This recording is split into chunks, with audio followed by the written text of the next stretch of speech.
টাকা ছাড়া আজকালকার দিনে কিছুই হয় না। কিরে গালে হাত দিয়ে বসে আছিস কেন? দাদা একটু টাকা লাগবে, খুব দরকার। ও বুঝতে পেরেছি, তা কত টাকার দরকার? এখন 5,000 টাকা দিলেই হবে।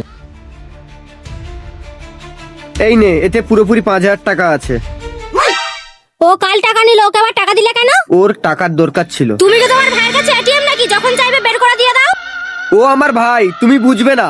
আমি বুঝি না, সংসার চালাতে টাকা লাগে না না? দাদা টাকাটা লাগবে না, এই বাইরে থেকে ম্যানেজ করে নেবো খুন। আজ সংসারের খবরটা যদি রাখতে, তুমি ওর হাতের থেকে টাকাটা কেড়ে নিতে পারতে না। তোমার কিসের জন্য টাকাটা লাগবে আমাকে একটু খুলে বলো। মার তো খুব শরীর খারাপ, ওষুধ কেনার জন্য টাকাটা লাগবে। তাহলে বুঝলে, ও মায়ের ওষুধ কেনার জন্য এই টাকাটা নিয়েছিল। আজ যদি তোমার মায়ের এরকম শরীর খারাপ হতো, তাহলে তুমি কি করতে? ভাই আমি বুঝতে পারিনি মায়ের ওষুধের জন্য টাকাটা লাগবে। এই নাও টাকাটা নাও, আরো যদি লাগে আমাকে বলো, আমি দেবো। আজ শুনে নাও, আমাদের পরিবারের বিপদে আপদে একে অপরের পাশে থাকতে হবে। রাখিব ছেড়ে দেব